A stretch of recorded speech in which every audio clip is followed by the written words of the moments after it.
Hello दोस्तों, कैसे हैं आप सब। स्वागत है आप सभी का कॉमिक वर्ल्ड चैनल पर। तो दोस्तों, काफ़ी समय पहले मैंने चैनल पे अमर प्रेम सीरीज़ शुरू की थी, कोबी और भेड़िया की, जो कि बीच में अधूरी छूट गई थी, जिसको कि आज मैं फिर से शुरू कर रहा हूँ।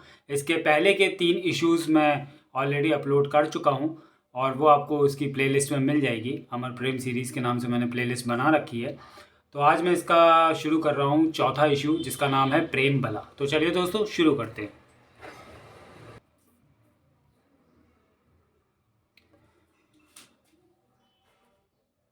प्रेम एक तपस्या है, जन्म जन्मांतर की तपस्या। जो यह तपस्या कर सकता है, प्रेम करने का अधिकार केवल उसे ही होना चाहिए। अमर प्रेम में आपने पढ़ा कि जंगल में बलालू दिवस की प्रथा है। लोग अपने प्रियजनों की बलाएं अपने सिर लेते हैं। भेड़िया ने ली जेन की बला अपने सिर और जेन ने ली भेड़िया की बला अपने सिर। तुम्हारे लिए तो मैं अपनी जान भी दे दूंगी। अनायास ही ऐसा कहकर भेड़िया के अतीत के जख्मों को छेड़ बैठी थी जेन। तब भेड़िया ने उसे सुनाई सुकन्या के अमर प्रेम की गाथा, प्रेम गाथा। अब आगे। जंगल के जल्लाद कोबी और भेड़िया का रोमांचक कॉमिक्स प्रेम बला भाग 1। उफ। सेना नायक भ्रमा, यह चाल भी विफल हो गई। मैंने सोचा था तुम्हें मुसौली भेड़िया के रूप में कोबी के पास भेजूंगा और प्रेम ऋतु के नाम पर कोबी को गुमराह करके उसके प्रेम की भावनाओं को भड़काऊंगा। जेन हमेशा से कोबी और भेड़िया के बीच विवाद का कारण रही है। मैं इसी स्थिति का लाभ उठाकर उन दोनों को बगावत, नफरत, प्रेम और प्रतिशोध की अग्नि में जला डालना चाहता था, और ऐसा हो भी चुका था। कोबी अधिकार जताकर अपनी पत्नी जेन को अपने साथ ले भी गया था, किंतु फिर कोबी स्वयं ही जेन को भेड़िया के पास छोड़ आया। अब क्या पूरे जंगल में आग लगा दूं उन दोनों का अंत करने के लिए? आप ऐसा क्यों कह रहे हैं सम्राट भ्रुकक भूक्रक? गुरु भाटकी ने तो लगभग आपको मार ही डाला था। निशाचरों की सेना आपके लगभग निर्जीव से हो चुके शरीर को गुरु निशाची के पास लाने में सफल हो गई थी। गुरु निशाची के उपचार से जीत और श्रम के पश्चात आपके प्राणों में पुनः जैसे जीवन दायिनी शक्ति का संचार हो चुका था। सूर्य शक्ति की कृपा से आप सम्राट संकट से आप बाहर निकल चुके हैं, किंतु सम्राट की मूर्छा टूटने में कितना समय लगेगा यह कहना भी कठिन है। जीवन लौट आया है तो चेतना भी लौट आएगी। दीर्घकाल की मूर्छा के पश्चात जब एक दिन आपकी चेतना लौटी, नेस्तनाबूद कर डालूंगा मैं। सेना तैयार करो। सेना नायक भ्रमा, कोबी को उसके गुरुराज भाटकी सहित नेस्तनाबूद कर डालूंगा मैं। वुल्फानो पर चढ़ाई कर दी गई, किंतु वुल्फानो तो पहले ही तबाह हो चुका था। मुझे वुल्फानो की तबाही से कोई लेना देना नहीं है सेना नायक भ्रमा। मेरी पुत्री सुकन्या ने ताज कोबी को सौंप दिया था। कोबी और गुरुराज भाटकी के शव भी वुल्फानो में ही कह पड़े होंगे। मुझे किसी भी मूल्य पर वो ताज वापस चाहिए। ढूंढो, उन दोनों के शवों को ढूंढो। शव नहीं मिले, कहां जा सकते हैं दोनों हरामखोर? गुरु निशाची ने बताया, ऐसा लगता है जैसे ताज का धारक चेतना शून्य हो गया है, अन्यथा मैं पाताल में भी उनको ढूंढ निकालता। किंतु यह तय है कि वो मृत नहीं है। यदि वो मृत होता तो खोजी तंत्र छिन्न भिन्न हो जाता। सम्राट भुक्रक, ताज का धारक जब भी कहीं पर भी अपनी चेतना में वापस लौटेगा, मैं उसका पता लगा लूंगा। आखिर गुरु निशाची के खोजी तंत्र ने ढूंढ निकाला कोबी को। आश्चर्यजनक रूप से कोबी का शरीर 2 शरीरों में बदल चुका है। कोबी और भेड़िया। ओथेपो का ताज उन दोनों में से ही किसी के पास होना चाहिए। किंतु ये आप क्या कर रहे हैं? उन दोनों को मार देने से ओथेपो के ताज का पता कैसे लगेगा? मेरा उद्देश्य उन दोनों की मृत्यु नहीं था ब्रह्मा, बल्कि उन्हें मृत्यु की स्थिति तक पहुंचा देना था, ताकि विवश होकर वे ओथेपो की शक्ति का प्रयोग करें, जिसके लिए उन्हें ओथेपो को बाहर लाना पड़ता, और मैं उसी पल उनसे ओथेपो का ताज प्राप्त कर लेता। तो अपनी चालें बदल डालिए सम्राट भूक्रक। सर्वप्रथम यह पता लगवाइए कि ओथेपो का ताज है कहाँ पर। हो सकता है वो ताज उनके पास हो ही ना। यह पता लगाने का काम करेगी निशाचरी। आसाम, गोलाघाट और नागांव के बीच 26 डिग्री 30 और 26 डिग्री 45 उत्तरी अक्षांश पर और 90 से पूर्वीय देशांतर तक फैला वनीय क्षेत्र काजीरंगा,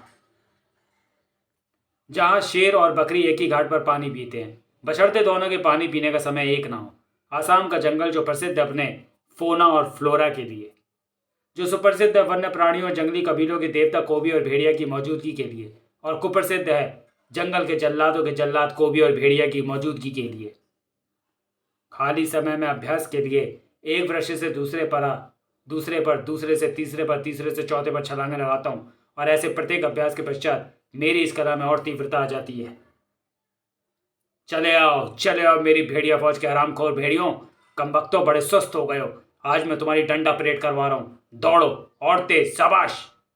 तेजी से दौड़कर मुझ तक पहुंचने का अभ्यास होना ही चाहिए। फुफ फुफ फुफ।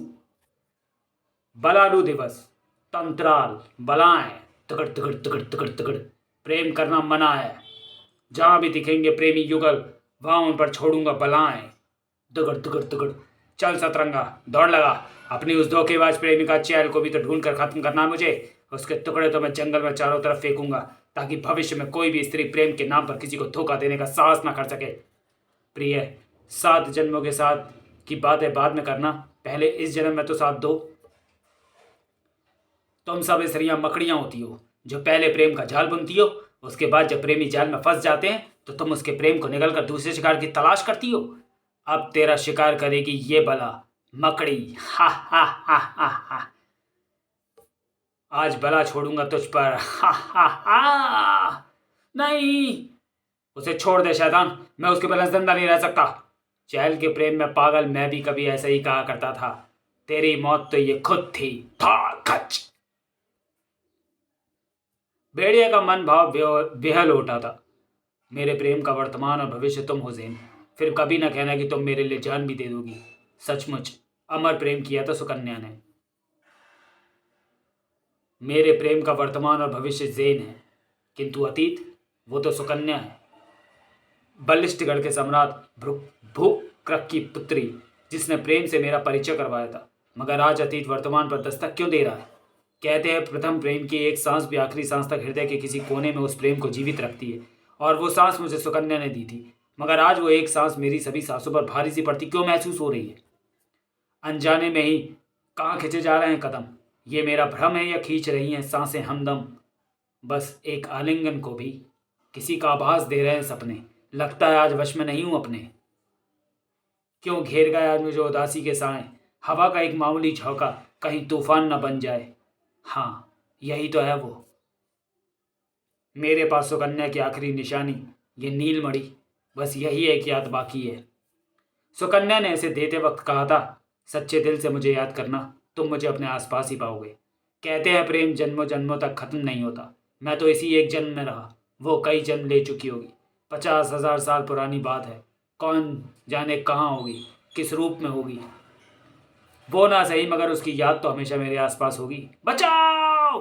उस स्वर ने झिझोड़ डाला था भेड़िया के मन मस्तिष्क को। अचानक भेड़िया बुदबुदा उठा वो नाम, सुकन्या।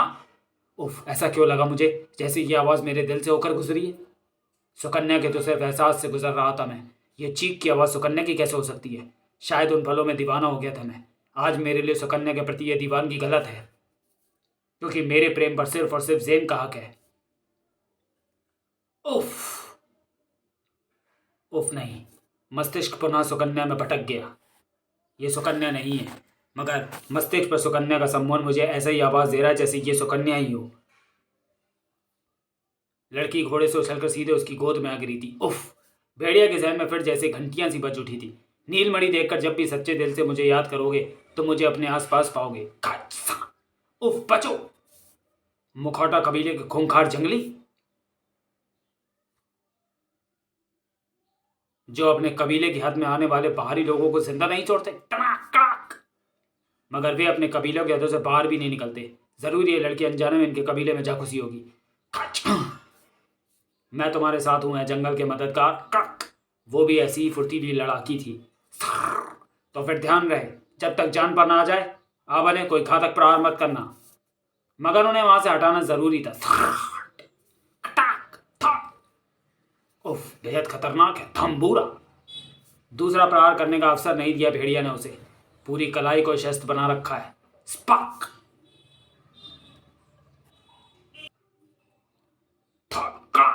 सुंदर, बहुत सुंदर। वाह, वो भी ऐसी ही बहादुर थी।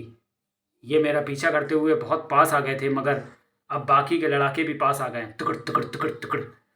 तो अभी उन्हें दूर कर देते हैं नोकीलों के इन प्रहारों से। समय समय समय समय। खाच खाच खाच। लोहे के नुकीले नन्हे शस्त्रों पर जिस्म को सुन्न कर देने की दवा लगी है। टुकड़ टुकड़ टुकड़ टुकड़ टुकड़। तब अब इनके घोड़े इन्हें इनके कबीले में पहुंचा देंगे। उफ, तुम मदद को नहीं आते तो ना जाने वो लड़के मेरा क्या हश्र करते। तुम्हारी बहादुरी की जितनी तारीफ की जाए उतनी कम है। क्या पूछ सकती हूँ कि कौन हो तुम और यहाँ बियाबान में क्या कर रहे हो? मेरा नाम भेड़िया है। तुम भेड़िया हो? हाँ, मगर इसमें चौंकने की क्या बात है? मेरा नाम पराक्षी है भेड़िया। मैं जंगली और प्राचीन लड़ाके कबीलों पर रिसर्च कर रही हूँ। मेरा रिसर्च का विषय और लोकेशन यानी ये जंगल काफ़ी खतरनाक है। कोई साथ देने को तैयार नहीं हुआ तो मैं अकेली ही निकल पड़ी। जंगल में आकर मास्क अर्थात मुखौटा कबीले का पता लगा तो खोज करती हुई बियाबान जंगल में काफ़ी अंदर तक चली गई। चौंकी तब जब खुद को 3 मुखौटों जंगलियों में घिरा पाया। उन्होंने मुझ पर तुरंत आक्रमण कर दिया। मुझे भागना पड़ा मगर वो पीछे लग गए। आखिर में वो हुआ जो हुआ वो तुम्हारे सामने ही है। जंगल में घुसते ही तुम्हारे बारे में पता लग गया था, मगर इतनी जल्दी मुलाकात भी हो जाएगी ये नहीं सोचा था। अरे ज़ेन, तुम कब आई? कहाँ? तुम्हारी जिंदगी में या यहाँ? जिंदगी में तो तुम जन्म जन्म से हो। ज़ेन, ये पराक्षी है, लड़ाके कबीलों पर खोज कर रही है। ये काफ़ी खतरनाक काम है, इसमें जान का खतरा है। आक्रामक मुखौटा कबीले में जंगलियों के हमले से एक बार तो मैं भी डर गई थी, मगर भेड़िया से मिलने के बाद अब मुझे किसी बला का डर नहीं लग रहा। वैसे भी आज बलालू दिवस भी है। इस दिवस पर दूसरे की बलाएं अपने ऊपर लेते हैं। क्या सच? ओह, ये तो अद्भुत उत्सव है। भेड़िया, क्या तुम मेरी रिसर्च पूरा करवाने में मेरी मदद नहीं करोगे? ज़रूर करूँगा। मैं तुम्हें दुर्लभ दुर्लभ लड़ाके कबीलों तक ले जाऊँगा, लड़ाकों से मिलवाऊँगा भी। हाँ, उनके बारे में कुछ जानना हो तो इसमें तुम्हारी मदद फूजो बाबा करेंगे। मगर भेड़िया, ये रहेगी कहाँ? मेरे विचार में फूजो बाबा का आश्रम ठीक रहेगा। आश्रम? मेरे विचार में तो किला भी ठीक जगह है। यहाँ से मैं इसे किसी भी समय लड़ाके कबीलों में भी ले जा सकता हूँ। उफ भेड़िया, न जाने क्या देखा था पराक्षी ने। बचो! बाज की तरफ झपटी थी वो उस पर। शायद चीते की तरह झपटते देख चुकी थी वो उस मुखौटा हत्यारे को भेड़िया पर। खचाक! नहीं! पराक्षी पर हुए इस हमले ने जैसे भेड़िया को पागल ही कर दिया था। खचाक! पराक्षी, उफ, ये तुमने क्या किया? मेरी बला अपने ऊपर ले ली? तो तुमने ही तो कहा था भेड़िया कि आज बलालू दिवस भी है जंगल में। तो तुम्हें कुछ नहीं होगा सुकन्या, तो तुम किले में रहोगी। सुक जेन चकित खड़ी थी, देख रही थी, सुन रही थी। जेन, जल्दी आओ, इसे उपचार की जरूरत है। मेरे लिए अपनी जान पर खिल गई है ये। पहले भी ऐसे ही किया था इसने। अपनों के लिए बलिदान हो जाने की आदत है इसे। तो चलिए दोस्तों, वीडियो को यहीं समाप्त करते हैं और मिलते हैं प्रेम बला के दूसरे और अंतिम भाग में अगले वीडियो में। तब तक के लिए धन्यवाद।